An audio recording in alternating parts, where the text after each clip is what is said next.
Merhabalar, örgü paylaşım kanalıma hoş geldiniz. Bugün sizlerle görmüş olduğunuz bu ayıcıklı atkı çalışmasını yapacağız. Arkadaşlar, atkım 3 ila 5 yaşa kadar uygundur. Boyunu biraz daha kısa tutup 1 ila 3 yaşa uygun şekilde de örebilirsiniz. Ben boyunu 1 metre 10 santim olacak şekilde ördüm. Genişliğini söylemek istiyorum. Genişliği de arkadaşlar 16 santim. Şu an genişlik yaşına göre uygun. İsterseniz daha geniş yapabilirsiniz.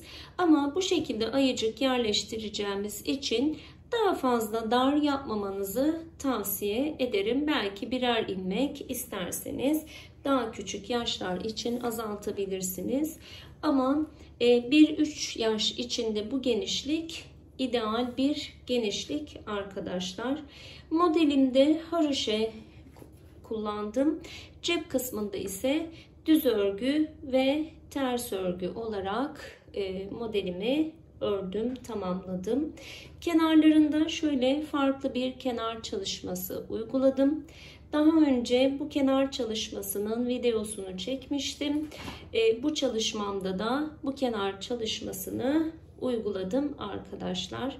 Ayıcığını ben kendim ördüm. Bunun videosunu da daha önce paylaşmıştım. Kanalımdan izleyerek birebir aynısını yapabilirsiniz. Ya da hazır peluş ayıcıklarda kullanabilirsiniz. Eğer şimdi sizler de hazırsanız bu güzel çalışmamıza birlikte başlayalım. Arkadaşlar, atkım için kullanacağım ip şöyle kalın bir ip. Şurada da markası yazıyor zaten. Renk numarası da 225 numara arkadaşlar. 100 gramı 100 metre uzunluğunda. Turuncu bir renk tercih ettim. Sizler de istediğiniz rengi kullanabilirsiniz. Atkımızı örerken 6 numara kalınlıkta bir şiş kullanacağım. Ama eliniz çok sıkıysa eğer 7 numara şiş kullanmanızı öneriyorum. Şimdi atkımız için şişimizi kullandığımız herhangi bir teknik olabilir. Sizin kullandığınız teknikle 22 adet ilmek atarak başlayacağız. Şöyle.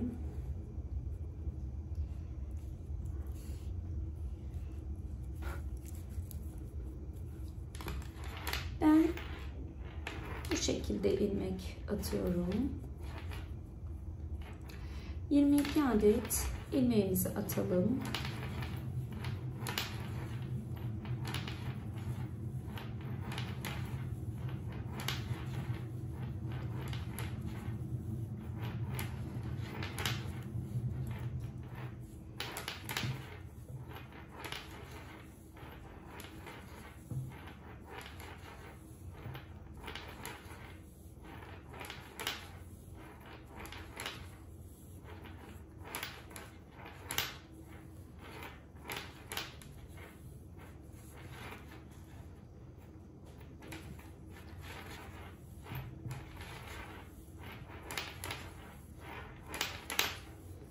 Şöyle bir sayalım. 2, 4, 6, 8, 10, 12, 14, 16, 18, 20, 22. Evet, 22 adet ilmeğimizi attıktan sonra bu atkı modelimizde arkadaşlar haroşe tekniği kullanacağız. Ama düzden haroşe öreceğiz. İlk sıramı son 2 ilmeğim kalana kadar düz olarak örüyorum. Son 2 ilmeğim kalana kadar düz örüyoruz. Dediğim gibi düzden haroşe tekniği uygulayacağız.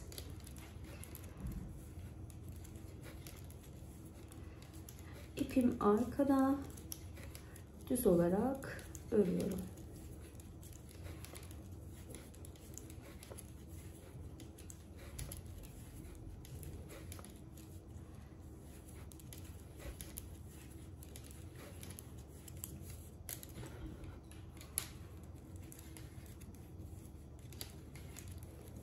Ve son 2 ilmeğim kaldı.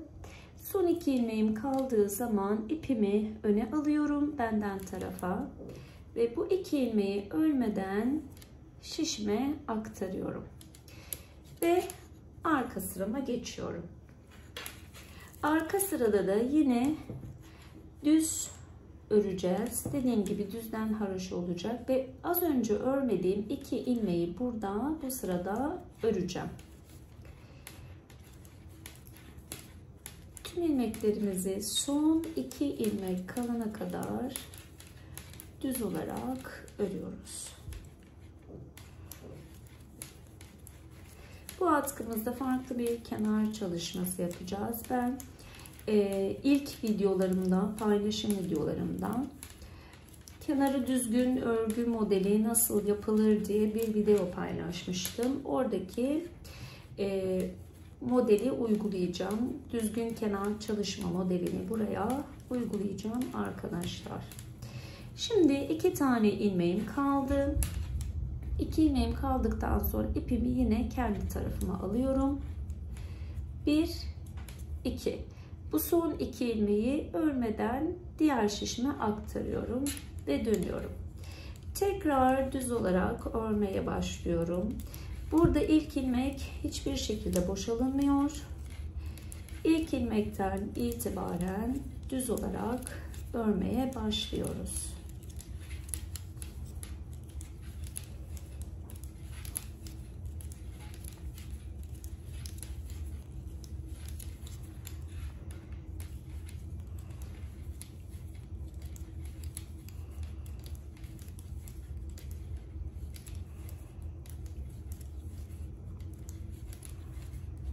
Son 2 ilmeğim kalana kadar düz olarak ördüm. Şimdi ipimi yine benden tarafa aldım ve son 2 ilmeğimi örmeden şişime aktarıyorum.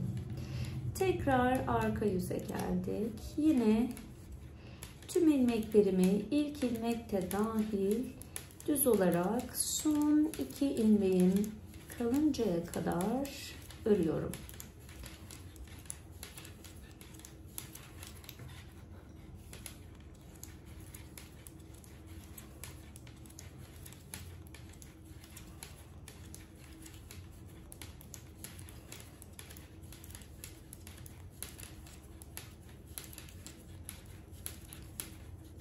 Son 2 ilmeğim kaldı ve ipimi yine kendi tarafıma, ön tarafa aldım.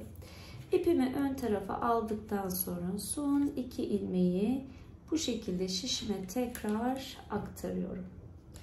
Ve şimdi önden yine ilk ilmekte dahil tüm ilmeklerimizi düz örmeye başlıyoruz. Hem önden hem arkadan düz olarak örüyoruz. İlk ilmeğimiz de dahil. Sadece son 2 ilmeğimizi örmeden ipimizi kendimizden tarafa alarak diğer şişimize aktarıyoruz. Kenar çalışmasının düzgün olması için çok kolay bir yöntem. Son 2 ilmeğim kaldı. İpimi yine kendimden tarafa aldım. 1 ve 2. Şimdi dönüyorum. Tekrar ilk ilmeğim de dahil. Hepsini düz olarak son 2 ilmeğim kalana kadar örüyorum. Burada benim boynumda örüyor olmam sizi yanıltmasın. Elinizde de örüyor olsanız aynı şekilde arkadaşlar düz örgü olarak öreceksiniz haroşenizi ve diğer 2 ilmek kaldığında ipi kendinizden tarafa alıp örmeden diğer şişe aktaracaksınız. Burada örme stilinizin hiçbir önemi yok. Benim birçok modelim hatta tüm modellerimi örme stilime takılmadan arkadaşlar rahatlıkla örebilirsiniz. Evet, son 2 ilmeğim kaldı. Onları da ipimi kendi tarafıma alarak bu tarafa aktarmış oldum. Ve bu şekilde kenar çalışmalarımız düz olarak devam edecek. Şöyle bir sıra daha örelim. Ördükçe kenar çalışmalarımızın netliği daha iyi görülmüş olacak.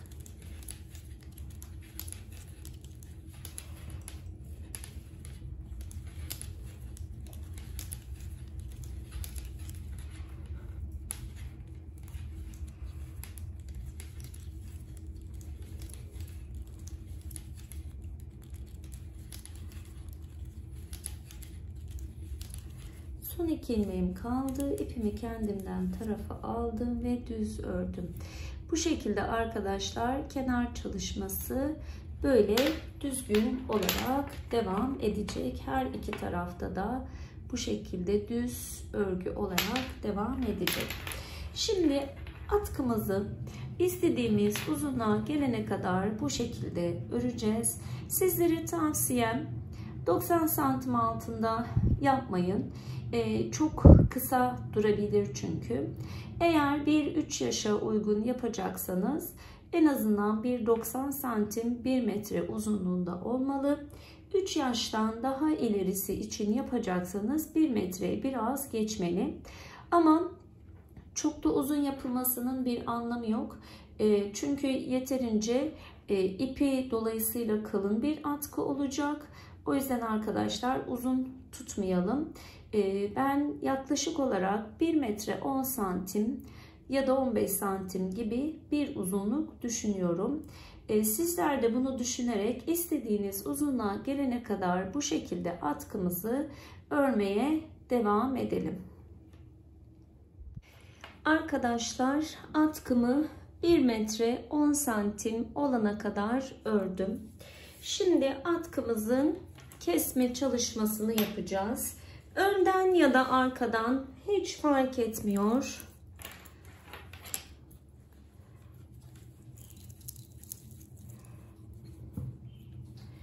İpimiz önde. İkisini bir alarak kesiyorum. Sonra ilmeğimi geri takıp tekrar ikisini bir alarak kesiyorum. Çok sıkı olmamasına dikkat edin.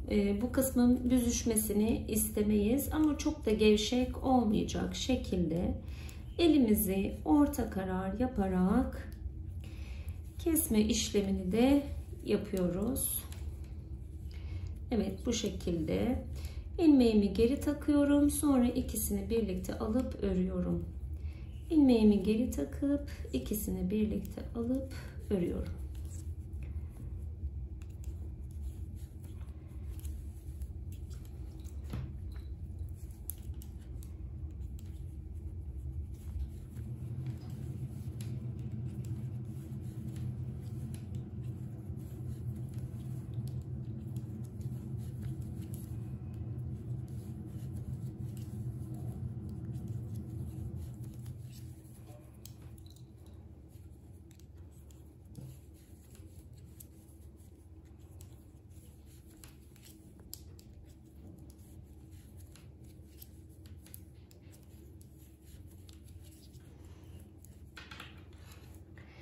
Evet arkadaşlar, böylelikle atkımız bitmiş oldu. İpimizi kestikten sonra şöyle içinden geçirip burayı da sıkıca kapatıyoruz. Daha sonra bu ipimizi içine çekeceğiz arkadaşlar. Şimdi cep çalışmasını yapacağız. Burası ön kısmımız. Ön kısımdan çalışacağım cep çalışması için. Buna dikkat edin, ön kısmı olmasına. İlmek çıkartacağız. İsterseniz ilmek çıkarmadan da cep örüp buraya monte edebilirsiniz, dikebilirsiniz. Ben salopet elbise çalışması yapmıştım, ayıcıklı. Onda ilmek çıkarmadan cebimi ördüm ve diktim arkadaşlar. Oraya bakıp o şekilde de uygulayabilirsiniz. Bunda ilmek çıkartacağım. Çıkartırken ilmeğimi bir iğne yardımıyla işaret belirleyeceğim. Yerim karışmasın diye. Şöyle arkadaşlar, 1, 2, 3, 4, 5, 6, 7, 8, 9, 10. 10. diş haroşemin olduğu yerden ilmeklerimi çıkartacağım. Çıkartırken bir tığ yardımıyla bu işlemi daha kolay yapacağım ama şişle de direkt çıkartabilirsiniz. Arkadaşlar, burasını bir ilmek olarak sayıyorum. Bu sıradan 1, 2, 3, 4, 5 tane bıraktım.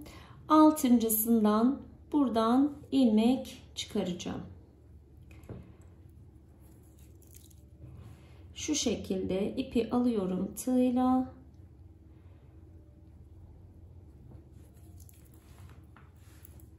Tutayım.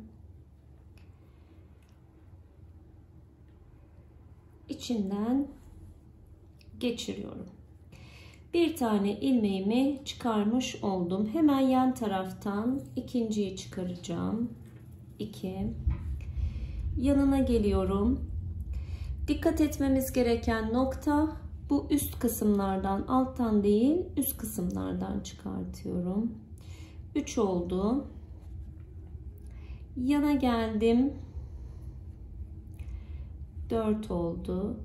Yana geldim. İpimi doladım. Bir tane ilmek aldım.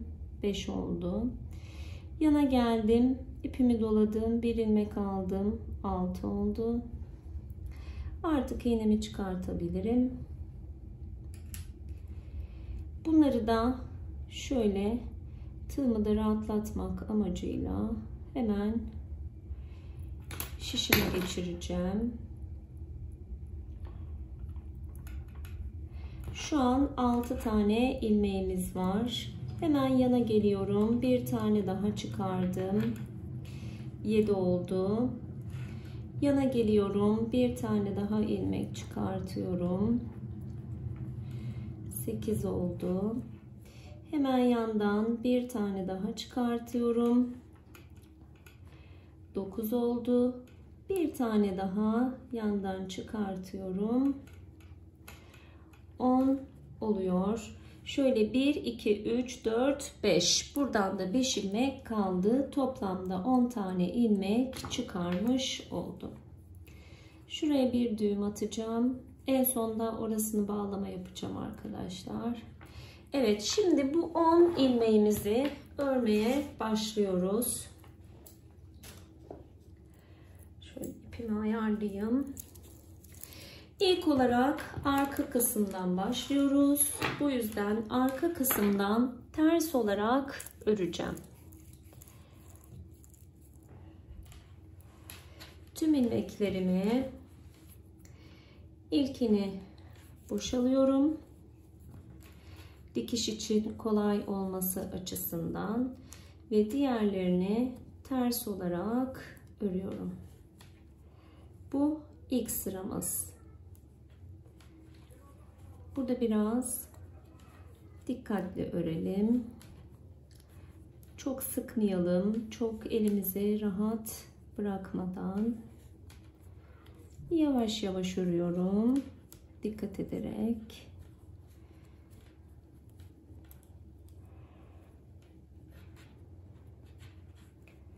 Ve son ilmeğimi de ördüm. Birinci sıramızı böylelikle tamamlamış olduk. Şimdi ön yüze geliyoruz. Ön yüzde de tüm ilmeklerimizi düz olarak öreceğiz. İlk ilmeğimi boşalıyorum. Diğerlerini düz olarak örüyorum.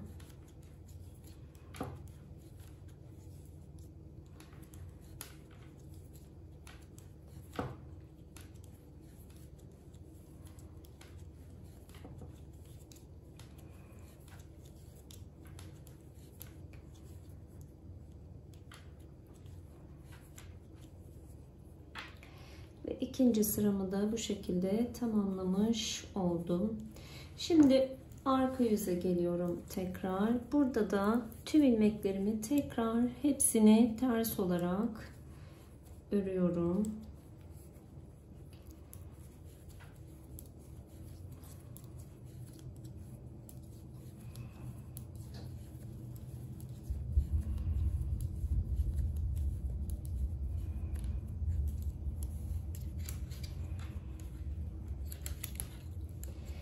Ön yüze geliyorum.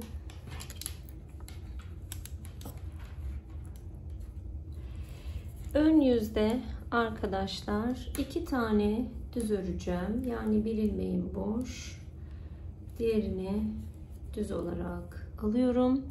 2 düz ördükten sonra bir tane ilmek doluyorum. Bir tanesini ise düzden kesiyorum. Bunlar ayıcığımızın bacakları için olan kısımlar. Kestikten sonra yine 2 tane düz örüyorum. Şu an 4 ilmeğim kaldı. 2 tanesini keserek birlikte düz olarak örüyorum. Bir tane doluyorum ve son ikisini yine düz olarak örüyorum. Şimdi arka kısımdayım. İlk ilmeğimi boşalıyorum. İkincisini örüyorum. Boş ördüğüm ilmeği yine ters olarak örüyorum. Tüm ilmeklerim ters olarak örülüyor. Boşaldığım ilmeği de ters olarak örüyorum ve son 2 ilmeğimi de örüyorum. Şimdi ön kısımdayım. Yine hepsini düz olarak öreceğim. Ön kısımda tüm ilmeklerimizi düz olarak örüyoruz.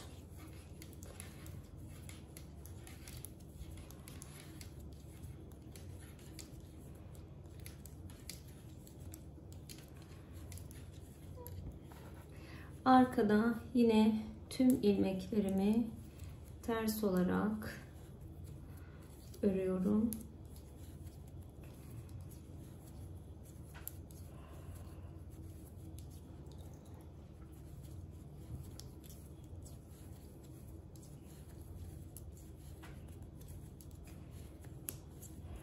Önde tüm ilmeklerimi düz olarak örüyorum.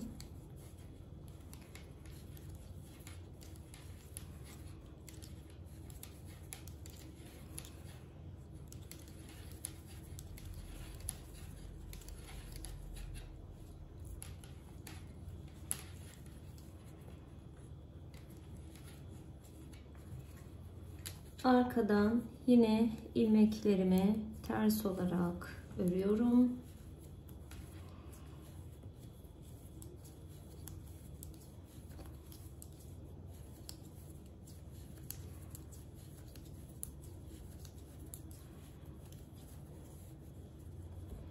Önden arkadaşlar artık lastik kurumu yapacağız. İlk ters örüyorum. Sonra düz. Bir daha ters örüyorum. 3 ilmekten sonra bir tane doluyorum ve ikisini birlikte düz alarak örüyorum. Çünkü şu an sıra düzde. Sonra arkadaşlar ters örüyorum. Ters ördükten sonra şu an 2 tane ilmeğim var. Bu 2 ilmeğin 2 tanesini bu şekilde, pardon bir saniye, 1 2 3, şimdi doladım, tersten kestim, düzden kestim. Şimdi bir tane tersten keseceğim. Biraz ilmeklerimiz öne kayacak. Evet, tersten kestikten sonra bir tane doluyorum ve düz örüyorum, ters örüyorum, düz örüyorum. Kollar biraz daha iç kısımda olacak. O yüzden 3'er ilmekten sonra kesme yaptık. Arkadan geliyorum. Tersimi ters, düzümü düz, tersi ters. Burayı da yine ters olarak örüyorum. Aradaki ilmeğimi düz örüyorum. Ters ördüm. Doladığım ilmeği de ters örüyorum. Sonra düz, ters ve son ilmeğim düz denk geliyor. Onu da ters olarak öreceğim. Kenar çalışması olduğu için. Burada bir tane örmeden aldım. Önden düzümü düz, tersimi ters, düzümü düz. Burada arkadaşlar bunu tekrar ters alacağız. Düz, ters, ters, düz, ters ve düz şeklinde örüyoruz. İlmeklerimizin üstü ters olarak denk geldiği için iki ters yan yana ördük. Çok da sıkıntı değil arkadaşlar. Arkadan bir sıra daha lastik öreceğim. Tersleri ters, düzleri düz olarak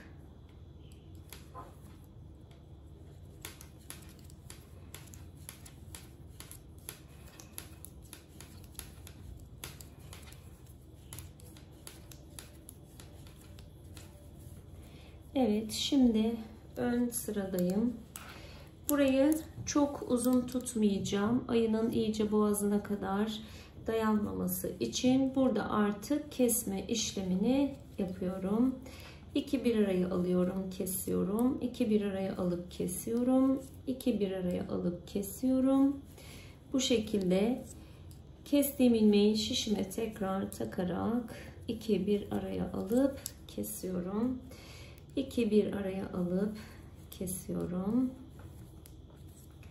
2 tane bir araya alıp kesiyorum. Ve son kesme işlemimizi de tamamladık. Şimdi arkadaşlar burada ipimi biraz uzun tutacağım ki dikiş onunla yapabileyim. Tekrar ip eklemeyeceğim. Şöyle biraz uzunca ipimi kesiyorum. Buradan geçiriyorum. Ve şimdi dikiş iğnemi alıp dikiş yapacağım. Arkadaşlar ben ayımı giydirdim. Tam oldu. Açıkçası birer ilmek daha büyütüp bunu daha rahat da yapabilirmişim. Ama şu an tam oldu. Şimdi nasıl dikiş yaptığımı göstereceğim. Ayımın bakın özellikle giydirdim ki dikiş yeri belli olsun diye. Şu sıradan 5. ilmeğim 1, 2, 3, 4, 5, 6. ilmekten çıkarmıştık. O yüzden 6. ilmeğime şöyle ipimi geçiriyorum. Şöyle çevirmek istiyorum. İpimi geçirdim. Geçirdikten sonra bu tarafa geliyorum. Buradan iğnemi takıyorum. Bu şekilde. Yine saya saya gideceğim. İkinci sıradayım. 1, 2, 3, 1, 2, 3, 4, 5, 6. Buraya dikiyorum. Hemen alt tarafa geçtim. Bu şekilde. Her defasında sayacağım ki aynı hizada gitsin. 1, 2, 3, 4, 5, 6. Buradan iğnemi geçiriyorum. Hemen bir sonrakine geldim. Şöyle biraz da ipimi çekeyim. Evet. Yine bu sıradayım. 1, 2, 3, 4, 5, 6. Aslında yerim belli ama ne olur ne olmaz kaydırma olmasın diye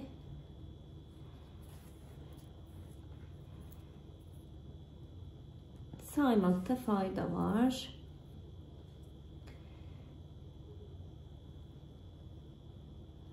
Şimdi Bu sıradayım. 1, 2, 3, 4, 5, 6.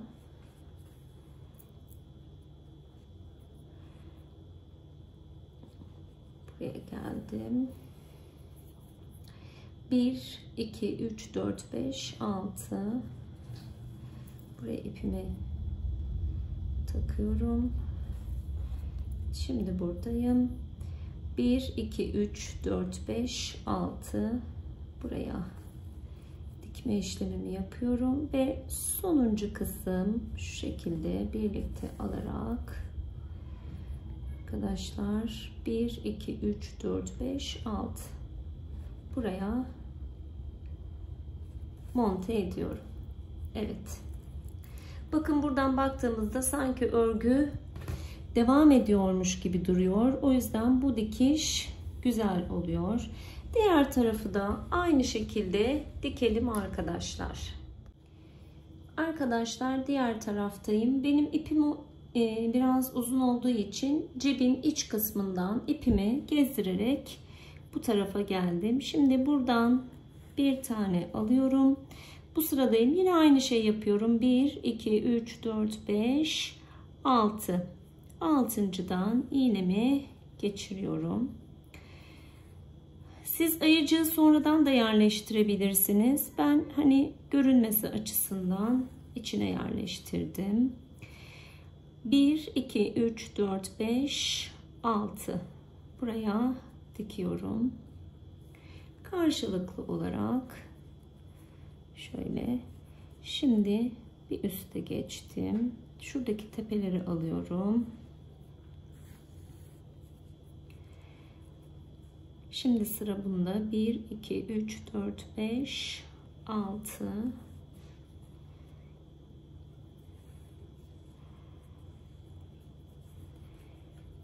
Şimdi buradan üst tarafa geçiyorum.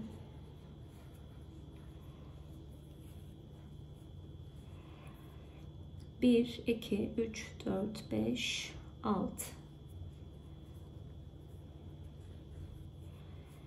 Yine üst tarafa geçtim ve 1, 2, 3, 4, 5, 6 ve son kısımdayım artık. 1, 2, 3, 4, 5, 6. Onu da buraya monte ediyorum. İpimi biraz çekeceğim. Çok güzel bir dikiş oldu.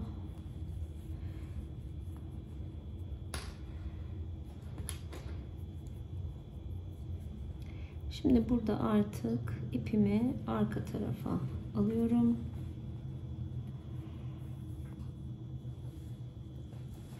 Ve ipimi kesiyorum arkadaşlar. Evet, görmüş olduğunuz gibi ayıcığımız güzelce yerleşti. Burada biraz ipimiz gelmişti ama çok sıkıntı değil. Çok büyük ördüğümüz zaman da daha kötü gözüküyor. Böyle bol bol gözüküyor. Burada gergin olması gerekiyor. Diğer türlü çünkü ayı buradan da aşağı sarkıyor gibi oluyor. Bu tam ayımızı sardı. Buradaki gergin görüntü o yüzden sizi rahatsız etmesin. Ama isterseniz dediğim gibi bir ilmek fazla örüp cebinizi bir küçük büyütebilirsiniz. Benim için bu ideal oldu. Şimdi püskül çalışması yapacağız. İsteyenler püskül de ekleyebilir. Çok basit bir şekilde püsküllerimizi nasıl eklediğimizi sizlere göstereceğim. Arkadaşlar rastgele şöyle elinize dolayarak da püskül uzunluğunuzu belirleyebilirsiniz. Ya da kalın bir aparat kullanıp karton olur, defter olur. Ben de bir not defteri kullanacağım şimdi. Bunu kullanarak da ölçü alabilirsiniz. Not defterinin uzun kısmını kullanacağım. Bu şekilde birkaç kez dolayacağım ipimi.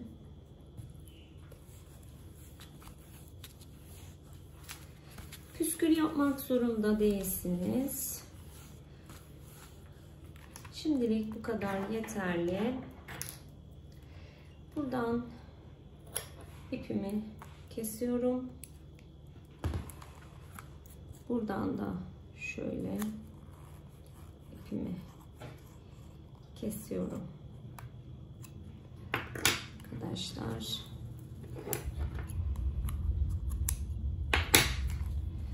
Evet, bu şekilde.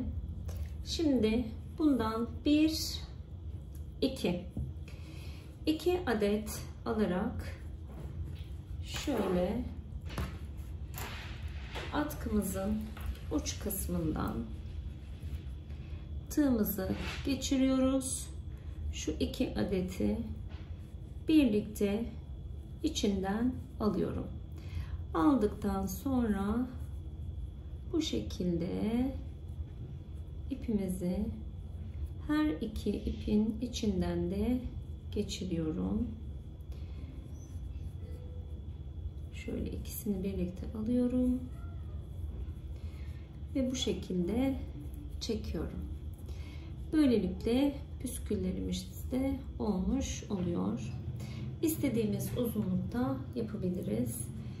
Şöyle 2 tane alıyorum. Tek de yapabilirsiniz ama 2 tane alınca daha tok duruyor. Hemen yanındakini atladım. Bir sonrakinden bu şekilde geçiriyorum ve böyle çekiyorum.